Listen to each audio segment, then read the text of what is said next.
Hello, everybody, and welcome to another installment of The High Road. I'm your host, Noel C. Blundell, and I'm here with my learned colleague, friend, number one son in the middle, along with his two brothers, Remington and Blundell. Hey, mate, how are you? Good afternoon. I am just getting over a sickness. Are you? Well, what did you have? I have no idea. Just a common winter wog. Winter blues. Yeah, is that what it's called? The lurgy. Yep. It's like that, is it? Pretty much. I don't want it. You won't get it, don't worry. Thank goodness for that. Well, I suppose we've got to get something. Did you know colds and flus and things along those lines is your immune system saying you need a bit of a tune-up? Yeah, well, I've been going, I think I said this last week too, I've been having vitamin C and all that stuff. So anyway, it's on the You did too. other side. I'm on the other side of it now, so it's pretty well timed. It was right between our podcast days. Oh, good. So it started right after our last podcast day, and it's just finishing now. So. Well, we don't want to have you had the sniffles whilst you're on the podcast. That's right. How frustrating would that be for the listeners? Well, indeed, not to mention your co-host. True. Never mind. Anyway, today we're going to talk about something a little bit unusual. It is a bit of an area that, it's actually the content of Remy's thesis for his honours year at university. And it's around childhood trauma and how it can be linked to prodromal psychosis. That's right. Is that the correct pronunciation? Yeah. Prodromal. So I think it was for an entire year, we both had thesis that we had to work on for our degree. And I decided to do childhood trauma and prodromal psychosis, as well as the mediating roles of narcissism and vulnerable narcissism. Yes, very interesting stuff. So now, before we go on too much further, by no means are we changing science around this issue. This is like the findings of a fourth year honours thesis. It is not what is enshrined in diagnostic statistical manuals printed by the American Psychology Association. It's not anything along those lines. We're not professionals either. No, so. we're not. And so this is just a discussion around the findings from the data, and that was written into the thesis. We just thought that might be entertaining to talk about. Yeah, and it is wise to say that just because you experience childhood trauma doesn't mean you're going to experience prodromal psychosis. Thank you very much. And so it's just a general finding, but it doesn't mean, right. you know. So if you fell off your bike when you were 5 years old, riding down the street trying to run away from the neighbour's dog, you're not going to have psychosis. Pretty much. There's got to be a whole range of other things go along. Yeah. So, this is just for really entertainment purposes, not for diagnosis purposes or to give any advice on any sort of health ailments. If you have problems, please go and see the GP and get referrals onto the appropriate practitioners who can treat those type of ailments. Anyway. So look, should I break down what prodromal psychosis is? Well, I've got a definition here of the word prodromal. Because how do you pronounce it again? Sorry, prodromal. Because when you look at the definition for prodromal psychosis, it takes you down another path. And I just want to give a definition on that one word, prodromal. It's relating to or denoting the period between the appearance of an initial symptom and the full development of an ailment, rash, fever, or disease. So it's that period between when it appears and when it's there full blown. Is that right? Yep. So it's there's three phases of a psychotic episode. It's prodrome or prodromal, acute, and recovery. Yep. So my research was on the prodromal phase, which is essentially it occurs prior to the onset of like psychotic symptoms. So it's let's define this properly. It's the initial appearance of symptoms of psychosis. Yes, it's like very light. It's like light symptoms, but not full blown symptoms. So, for example, if you're in a prodromal phase of a psychotic episode, an individual experiences subtle cognitive changes and behavioral changes. Cognitive, for example, difficulty screening out distracting information, difficulty interpreting information, and behavioral changes such as suspiciousness and sleep disturbances, but not full-blown symptoms like hallucinations and stuff. Yep, that's really interesting. Now, why it's such a popular point of research, particularly in the area of psychological science, is that according to ABS in 2019, 3.6% of all Australians will experience a primary or secondary psychosis at some stage of their life. This equates to 905,000 people in total. Yep. That's significant numbers, mate. That is huge, yeah. Isn't it? Yeah, so it's more common than what people think. It certainly is. It certainly is. So childhood trauma contributes to over 1/3 of all disorders across the population. Yep. Personality disorders. Yeah, and some personality disorders exclusively, or all disorders? Period? All disorders. So research have not really said this outright, but essentially saying that if childhood trauma was removed from a risk factor to mental illness diagnoses would drop by 1/3. Wow. 33%.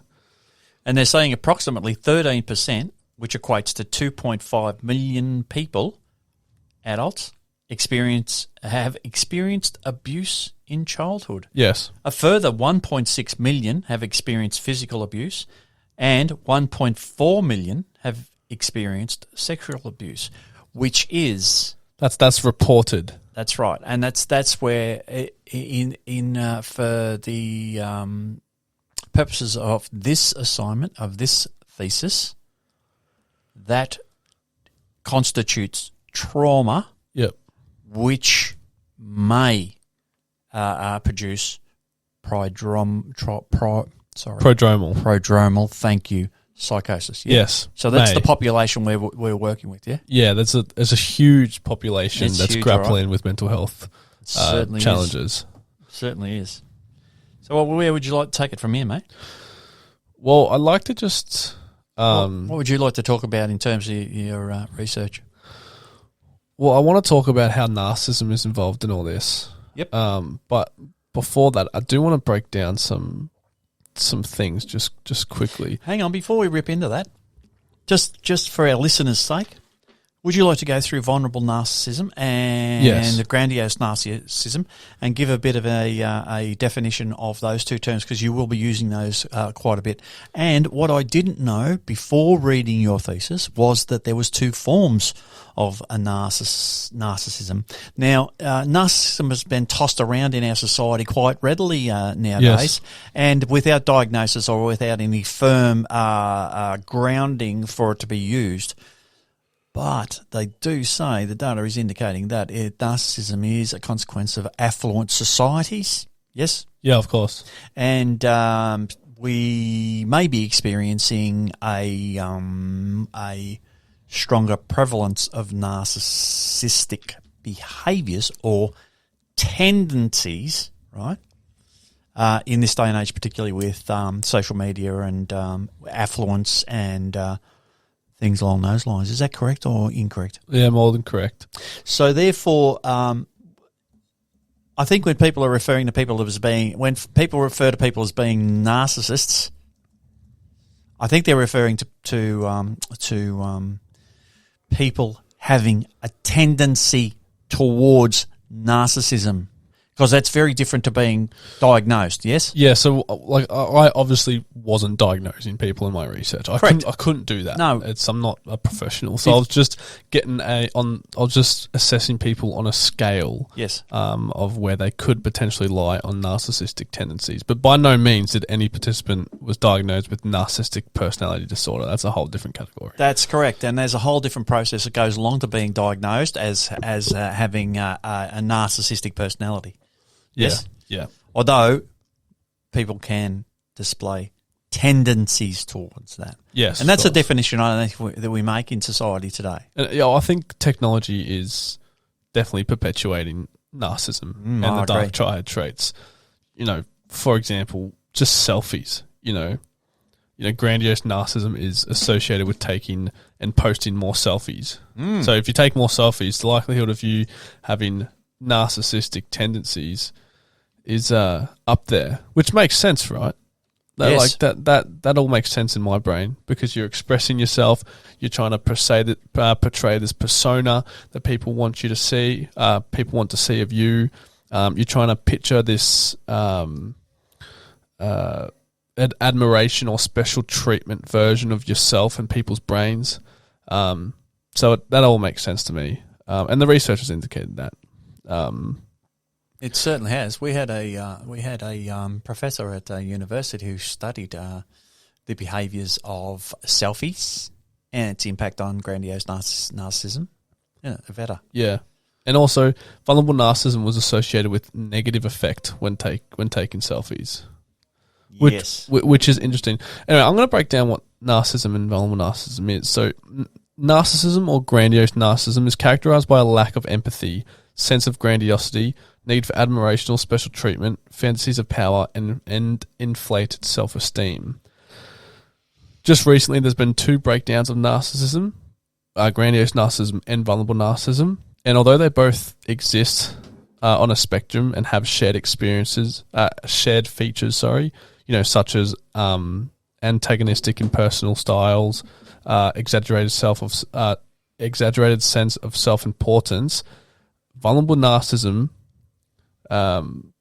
is characterized by defensiveness and hypersensitivity, introversion, distrust of others, interpersonal coldness, avoidance, insecurity, reduced self-esteem, higher neuroticism, and the adoption of more manipulative behaviors. So it's actually a insecure type of narcissism. It's heavily you have a pretty large fragile self-image.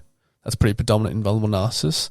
And you are also fairly introverted and very hypersensitive in your reactions to emotions. So, you laugh in 1 minute and then cry in the next because a joke was said. Yes. That's typically a characteristic of a vulnerable narcissism.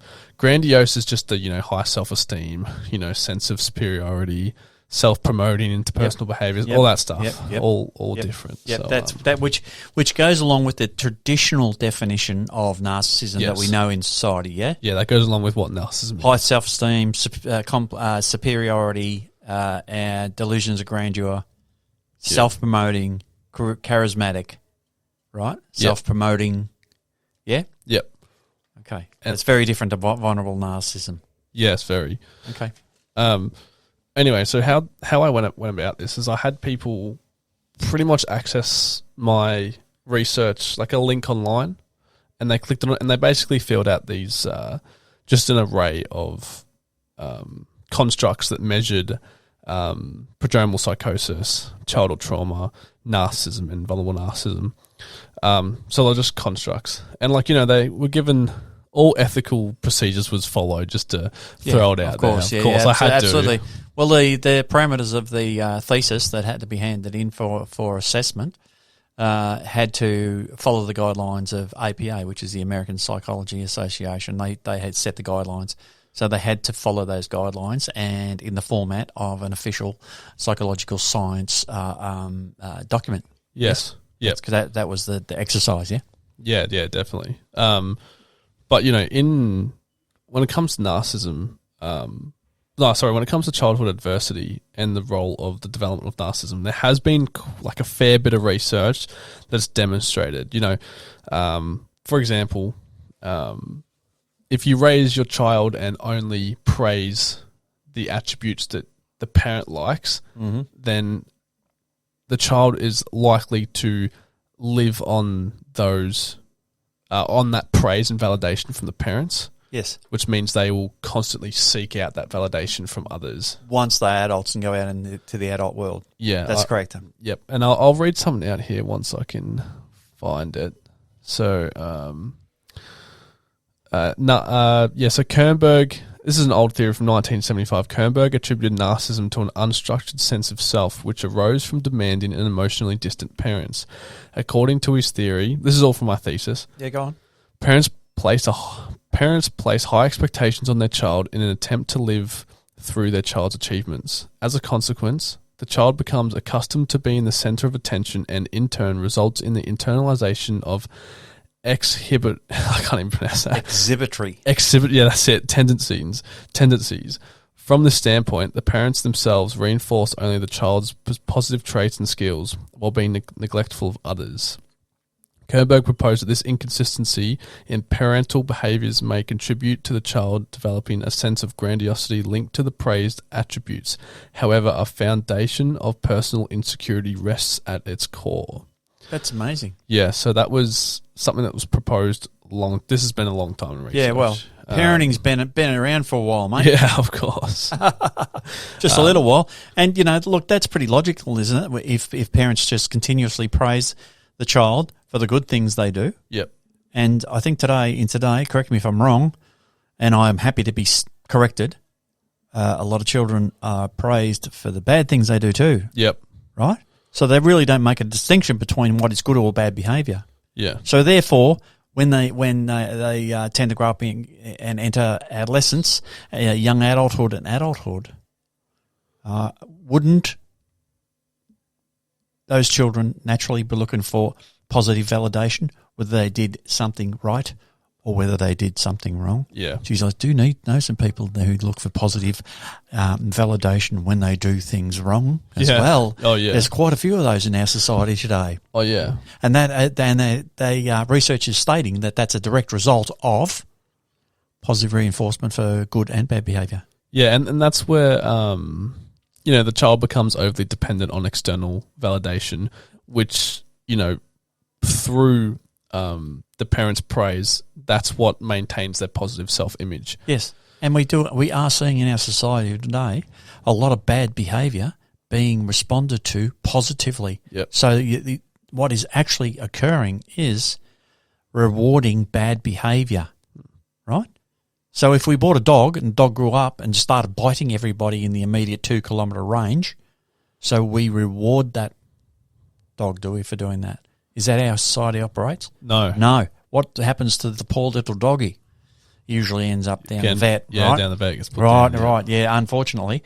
So, but in a phenomenon of the 21st century is that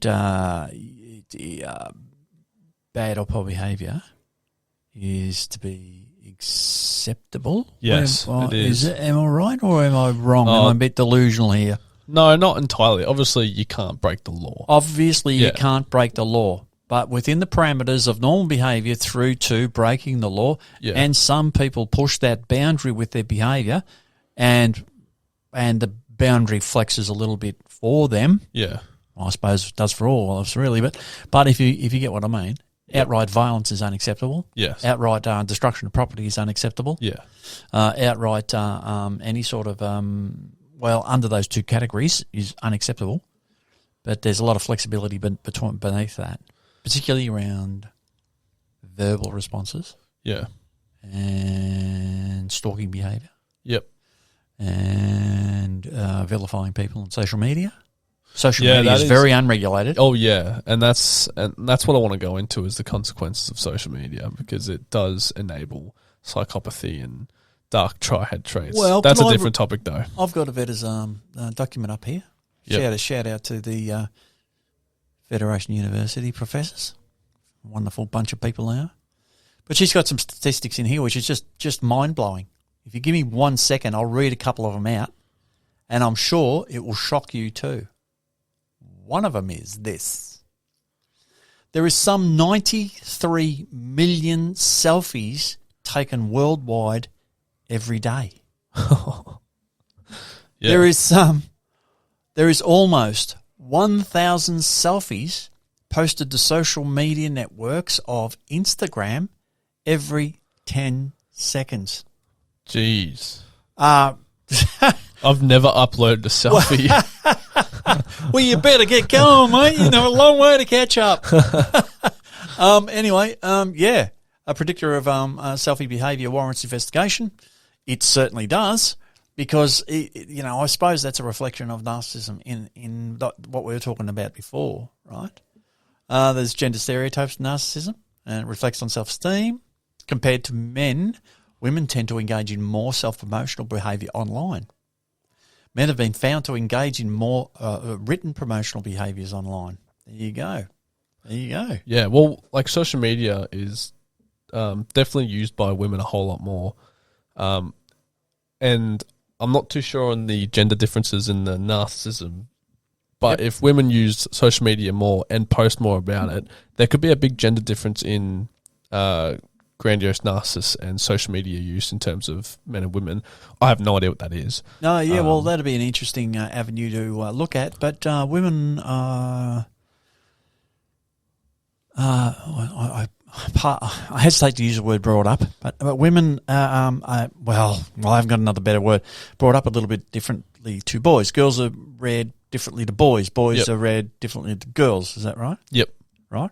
So because I've done those experiments, they got a baby and they dressed the baby in blue, and then they invited all these people in who didn't know the baby, hand the baby around, filmed it. Okay, yep. Then they took the same baby back, dressed it in pink, invited another group of people in, handed the baby around, filmed it, and they documented the difference in behaviours. It was amazing. The boy baby was bounced around on knees and in arms a lot harder and a lot heavier, right? He was affirmed as in, good boy, you're going to grow up to be a big boy and drive trucks and fly to the moon, blah blah blah, right? And girls were tentatively treated softer. The voices were softer. The voices used to communicate to the baby were dampened down a little bit and quieter. And what it proved was that the environmental experience for the baby as soon as they arrive is different for boys and girls. Yeah. Right? Okay, sorry to cut you off. That's a bit off track. But anyway. Most research aren't really going into the gender differences because most research sample sizes are majority female. Yes, in everything that is studied. Yeah, correct. Especially social media. Yeah, correct. Indeed. And I think you'll find your very own thesis had a 59% plus female participant rate as opposed to males. Yeah, men just don't like engaging in research. Yeah, that's right. And I think my thesis had 74% female to male. I think if that's correct. You know, so and that come up a lot here. This one I'm looking at here of Vedas is 22% men, 78% women in this analysis, and that's right, Remy, isn't it? Because that was right across the board in nearly every report we did. Yeah. That was one of the limitations. Every time it was a standard line in the report. One of the limitations was it wasn't a even balance of male-female ratio across the population. So that predominantly it lent heavily into the female position of the research or a female's perspective, and limited on male. Yeah. Yeah. That was even discussion. We discussed it a number of times, didn't we? Yep. Amazing stuff. Anyway, sorry. Get off track again. We love these tangents. Absolutely. Fantastic. Fascinating stuff. Science is just wonderful. Yeah. Okay. Sorry, buddy. That's right. Where was I on the thesis? I was somewhere. Oh, yeah. So after children constantly seek approval and validation from their parents, they live in fear. They live in fear and develop feelings of insecurity when praise or approval is lacking. That was under the Kernberg's proposal, and that has been backed up in research. I thought that was rather interesting what you're talking about there, because I went down the rabbit hole on page 12 of your thesis around the cortisol production. I thought that was fascinating. Yeah. Right? Because they were saying that trauma can produce situations of low cortisol production. Right? Yeah, that's in regards to the stress response. That's right. And cortisol is a chemical in your brain, a hormone actually, that regulates the stress and regulates the fight and flight response within humans. Well, within any being really. Yeah. Right? Biological entity. not being. So giraffe's not a being, is it, really? No. Okay. Anyway, so I was really fascinated that when there is issues with the regulation of cortisol in the system, that can impact on you long term, right? Yeah. And with impaired stress responses, that's distorted cortisol production, hormone cortisol production in your body, right, can distort your ability to respond to stress or stressful situations in adulthood.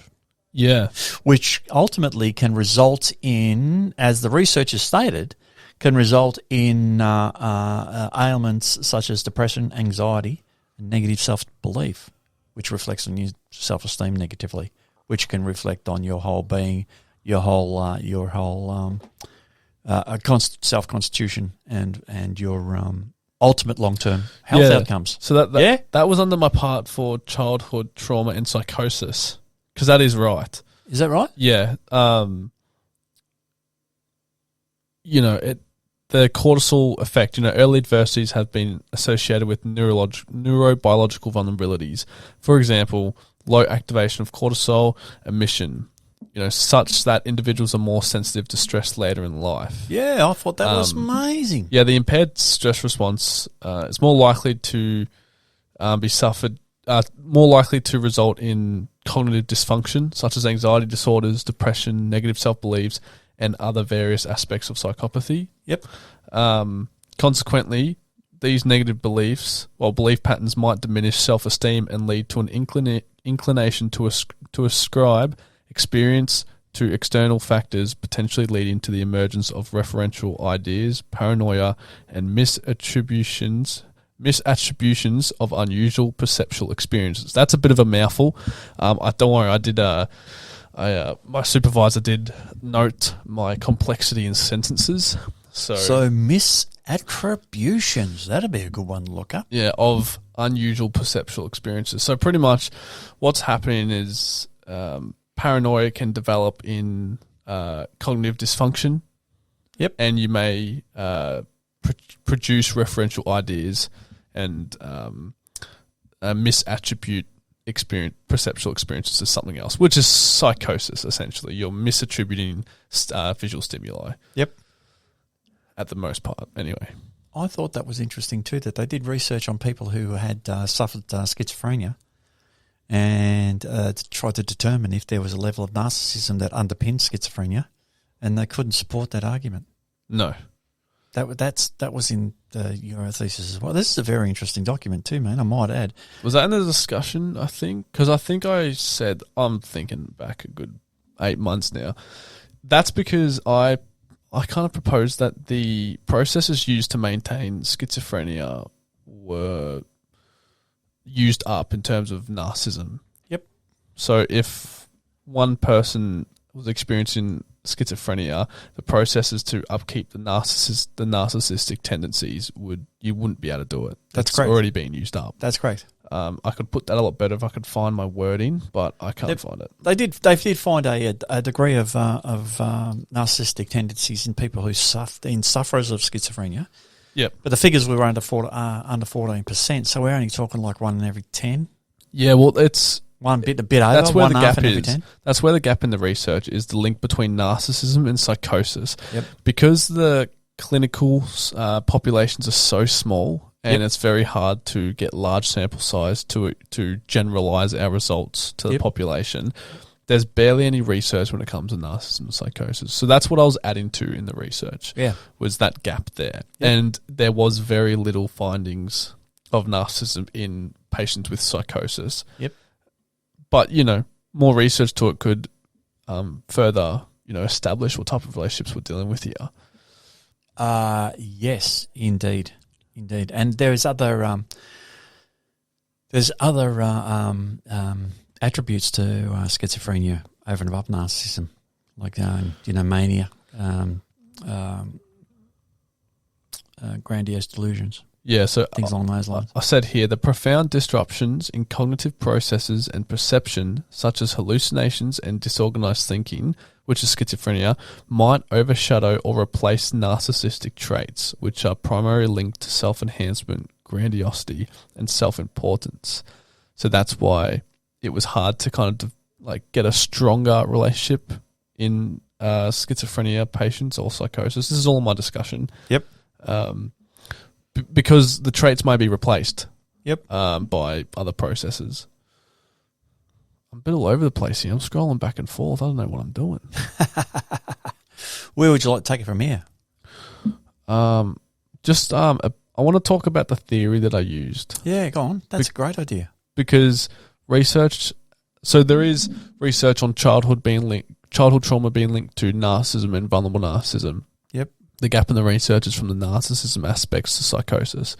But there has been attempts to kind of put this into a theory. And it is an old theory, but I gave it my best shot to put it all together. And I'll just read this here. Yeah, go on. Go. It's a great idea. The double bind theory, which is the theory that I used to explain the relationship between childhood adversity, narcissism, and psychosis, is a very, very understudied theory. I could barely find anything on it, but I got away with it. According to this theory, a caregiver, typically the mother, develops anger towards the newborn because of the overwhelming demands and responsibilities of motherhood. But to be perceived as a good mother, she must disguise this hostility from the child. According to the theory, to hide the anger towards the newborn, the disguise takes form in an over affectionate response. Yes, over affectionate. So because the mother's dealing with the overwhelming stress, yes, she can't allow the kid to know that. Yes, so she becomes overly affectionate. I love the kid. It's like you're compensating. Yes. So that's what happens, and this is when the mother becomes overly affectionate towards the newborn. Yep. Being overly affectionate has, in previous research, been shown to contribute to development of a narcissism in offspring. That was by Horton in 2006. That is covered in my introduction. Basically, just assessed a bunch of teenagers and then just said, was your mother overly affectionate to you in childhood? Yeah, okay, do this narcissism scale. That's what basically he did. Yep. I can't really recall that one too well. There was over 50 references, I think.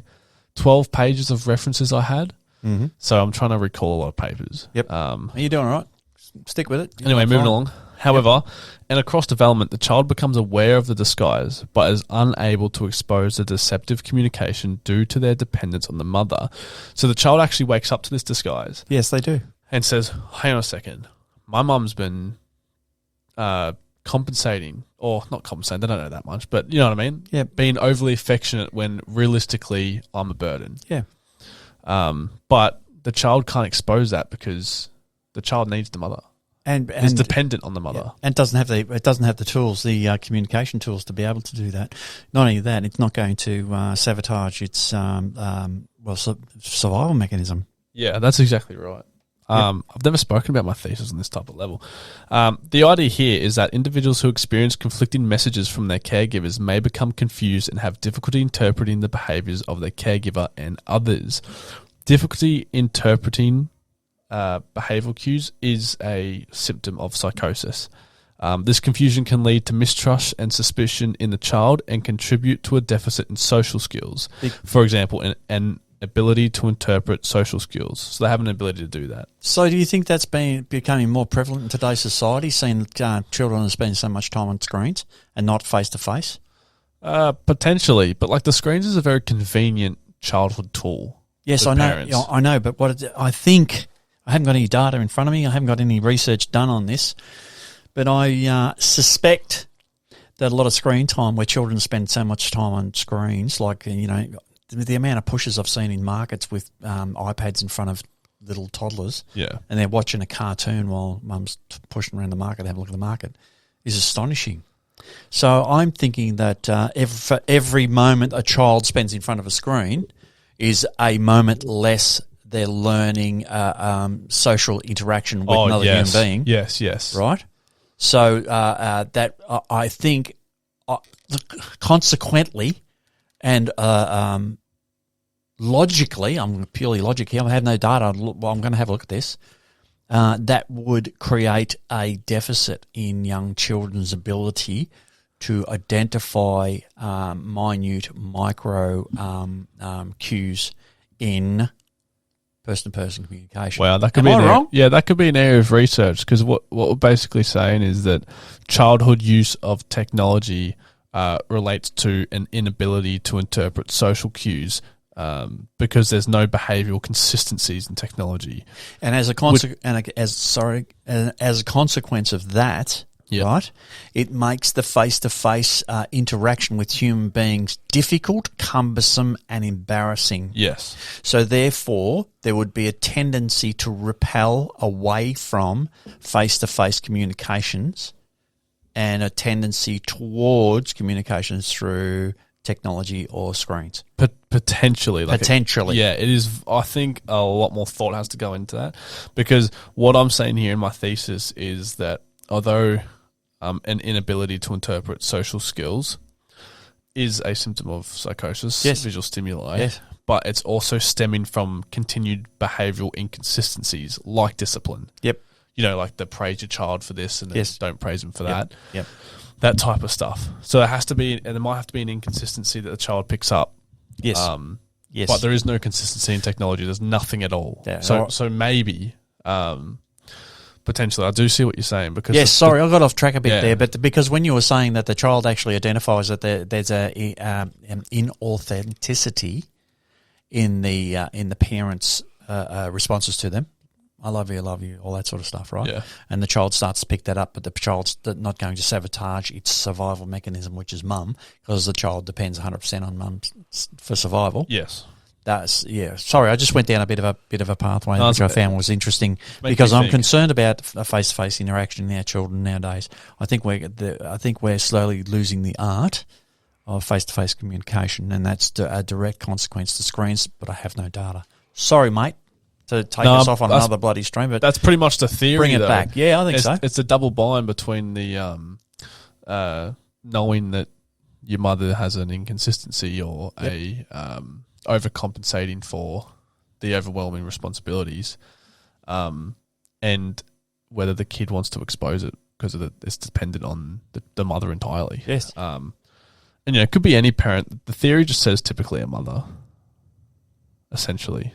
But that's what I was pretty much went on about. And there's not many other theories out there at all, which would cover this area. Yeah, no, none at all. Could you explain for our listeners why we went in research theory before we got into our research? What do you mean? Well, why were we heavily dependent on theory? Because there has to be a theoretical framework. That's right, for us to write to and to work from. So it's like having the basis, and it's like a reference point. Yep. Where do you start? Where is the beginning? Well, in psychological science, you need a reference point. That reference point is from a document, tried and tested theory. Yep. And there is thousands of theories. There is a lot of theories. Anyone can make a theory. Yes. If you can write to it and make a theory, you can do it yourself. It doesn't have to be tested and proven again. No. Okay. Oh, it does, right? Yep. If you want it to become established and used more and well regarded, yeah, sure. Yep. But anyone can make a theory. Yeah. It's like if I, of course. This is a terrible theory, but if I drive home, I will eat. That's a theory, pretty much. Yep. I'm hungry. I need to eat. I'm hungry. Is I that need in to theory eat. or in practice? Oh, well, both. 'Cause I am hungry. So. Anyway, yep. All right. Sorry. All right. Let's keep going. Where else would you like to go? The discussion had some interesting aspects of it that is probably worth knowing. Let's talk about my findings. All right. Let's talk about findings. I am scrolling my document very, very fast here. Sure. Yeah. Did you have anything you want to say about the theory? No, I thought you summed it up really well and give a good insight into it. I will admit, that wasn't a theory I was familiar with. Oh, I never heard of it. I thought I could just find I thought I could make my own theory up. No, that's a good idea. But I didn't have enough time for that. You're not allowed to do that. No, I wish I could. You have to use someone else's when you're going to get marked for it. Yeah, that's right. I wouldn't mind. I think in your masters and PhDs, I think you make your own theory, maybe, or you build on others. Yes, something like that. But what I basically found was, so all my predictions were supported. I predicted that childhood trauma would predict prodromal psychosis Yep. positively. That did happen. Childhood trauma did predict both forms of narcissism positively, and both forms of narcissism positively predicted prodromal psychosis. So could you just open that up a little bit for us, please? So therefore, if there is evidence for grandiose narcissism or vulnerable narcissism, it is or could be a indicator of potential future psychosis. It may. It definitely won't. It's not a definite, like, you know. Yep. So it's just I found in my population that grandiose narcissism was significantly correlated to psychosis. Yep. And that was the same with vulnerable narcissism. Yep. So, and I found that very interesting because in research it wasn't even covered anywhere. Yep. Barely anywhere, actually. There's probably more papers now. But yeah, I'll quickly run through this. We anticipate that childhood trauma would have will have positive associations with grandiose narcissism, NVN, which in turn would be positively correlated with prodromal psychosis. That was all well supported. I was pretty happy with predictions. I was worried that I was going to have like negative findings. There's no such thing as a bad finding, but it's just easier to write up all the positive stuff. Yeah, it is. I'm just scrolling through my reasonings here. Well, you know, if you don't come up with anything or there's negative stuff, I don't find that's too hard to write to either. Yeah. You just state it that that's the way it is. There was nothing to find here. We did this, we did that, we did this, we did that. We have a look over there, we looked behind the chair, and there was still nothing. Yeah. So maybe if we looked, in the shed, there might be something down there, but I didn't go to the shed, so I didn't write about it. You get what I mean? Yeah. That's a bit of a broad way to look at it, but that's fundamentally, if there was nothing there to see, write that up. Yeah. Really? That's what people want to know. Yeah, exactly. It's just people falling into that trap that, I've got to find something, so better make it sexy, else no one's going to read it. Well, I think people are in that trap because the journals have been biased in their publishing of papers. They want positive findings. Okay. Not all the time. Yep. But it might be changing, but they are pretty narky on findings. Yep. Well, I've found that when you read the body of these reports and stuff, you learn so much along the way. Yeah. Right? About how things are put together and things along those lines. And then at the end of it, if the findings come out neutral, right, or negative, you can stand on that when it's open for discussion. Yeah. Anyway, sorry. So, Keep childhood trauma was positively attributed to narcissism, vulnerable narcissism. And to explain these findings, you can refer to Kernberg, who proposed that vulnerable narcissism emerges as a result of emotionally distant or rejecting parents, as I said before. This style of parenting gives rise to distorted internal self-conceptions in children, fostering a simultaneous feeling of being subjugated and abandoned, yet entitled. When faced with childhood maltreatment, individuals tend to develop a heightened sensitivity and reliance on caregivers as a mechanism to preserve their connection to even abusive caretakers. This perpetuation of hypersensitivity and dependency is likely to materialize as vulnerable narcissism during adulthood. Vulnerable narcissism was the fragile self-image, hypersensitive emotions, all that stuff. On the other hand, individuals exhibiting elevated levels of grandiose narcissism tend to view themselves as exceptional and anticipate receiving special treatment. Children that are victim of childhood trauma might employ superiority, dominance, and aggression as coping mechanisms to cope with the abuse they experience in childhood. As these behavioral patterns persist into adulthood, they may develop into grandiose narcissistic tendencies. That is fairly interesting. Mm-hmm. Because who knew who knew vulnerable narcissism would be so prevalent in childhood trauma? I do kind of understand because it makes sense, right? Overly affectionate parents, you kind of develop into you want the appraisal all the time. Yep. It's it becomes normal behavior. But vulnerable narcissism being a result of childhood trauma is an unexpected finding. Yep. They do find that it's a little bit inconsistent in research, and it was not as significant as grandiose narcissism psychosis, but it was interesting. But yeah, to employ those type of coping mechanisms to deal with the abuse they experience is a pretty hard thing to pinpoint on people when you're talking to them.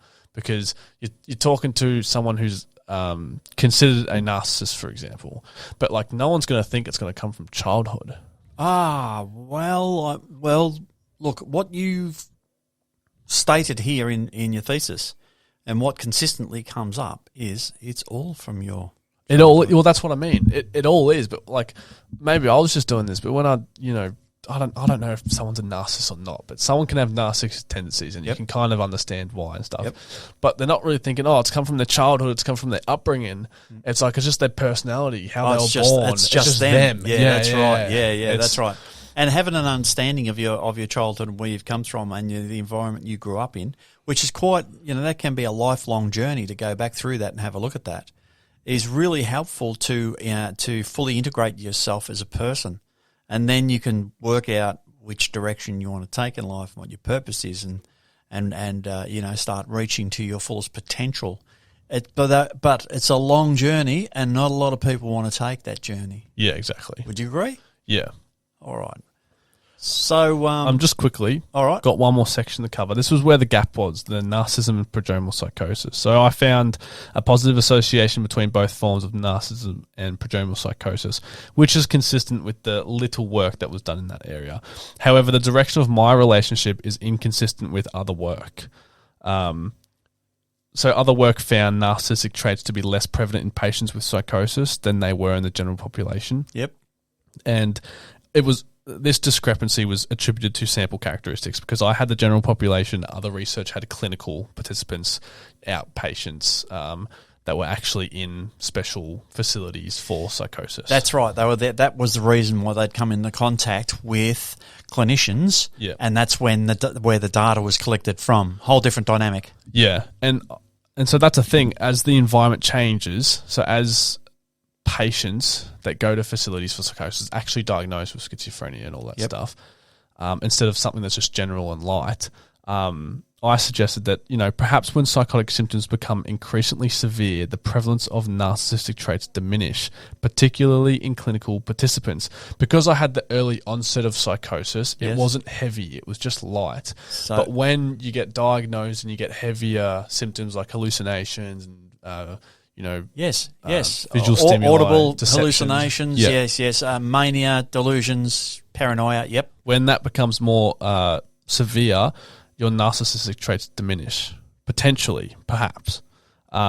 This may be explained by a substantial deterioration in their overall self-functioning, including everyday activities and social functioning.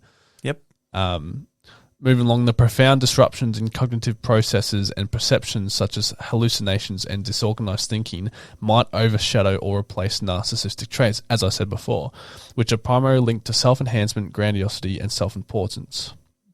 In other words, the cognitive and emotional resources that would typically fuel narcissistic traits may be redirected toward coping with the overwhelming and distressing psychotic symptoms. But, of course, more work is needed to untangle these issues. Yes, but that sounds logical. Really. Because I don't know if anybody has experienced someone who is in the depths of a psychotic episode or a psychotic episode associated with schizophrenia, but it can be pretty stressful, and it is very stressful for the person that is in the middle of an episode like that. That's so, right. it's going to, and it consumes all their cognitive processing. That illness, that psychosis and schizophrenia consumes a person's entire cognitive processing ability. Really. That's right. Because nothing's real. It's a terrible place to be. Yeah, how can you maintain any other, traits? And thank goodness we've made so many large strides in helping these people formulate a life and can actually go on to live with this ailment and actually, etch out a life. That's exactly right. A life quality. But that's essentially my thesis. I do apologise if it was hard to follow along. I wasn't really going in a chronological order. I was scrolling back and forth between my document. So hopefully, I thought it was really interesting. I thought you did a really good job of that. Well, the people have, professors at Federation University has asked you to do a bit more work on it so it can be published. So that's something. Yeah. And congratulations on that. Thank you. That's really good. Yeah, but hopefully people got something out of it and could follow along in the best ability. Yeah, it was a bit deep. And as I said in the beginning, we're not trying to reinvent the wheel here. And this was the outcome of a thesis, a research paper. We just thought it would be interesting for those of you out there who has an interest in psychological science and ailments such as grandiose narcissism and vulnerable narcissism. And, the prevalence of child trauma. Yeah. Is there anything else you'd like to say? No, that's pretty much everything. I had a lot of fun doing it, actually. I loved it. That was great. And that was great. You unpacked it really well as well. Yeah, hopefully. It's very content heavy and very big wordy. Yeah, it is. Narcissism, vulnerable narcissism, prodromal, you know what I mean? Hopefully we broke it down a bit for you so you can understand and get something out of it. Yeah. If you want to ask any questions in relation to the content of today's show, or if you want to ask Remy any questions, please don't hesitate to contact us on our sites on Facebook or at aimedmen.com, and happy to answer your questions. So, look, I think we'll leave it there. What do you think, mate? Yeah, perfect. A lot of fun doing it, and so I got a lot out of this podcast, actually. Good. Looking back, I need to think about it a lot. It's put me back in that mindset of that's being right. very careful how you think about things, and that's great. So watch your language, of course, and we got to watch how we portray it and things along those lines. We are not the experts. We are just practitioners and conscientious observers. Yes. All right. You take care. Wonderful talking to you, and we can't wait to catch up on our next installment. You take care and look after everyone, and thank you very much for listening. Thank you very much. See you, mate. Hope Bye-bye. you enjoyed. Ta-da. I'll see you soon. Bye-bye.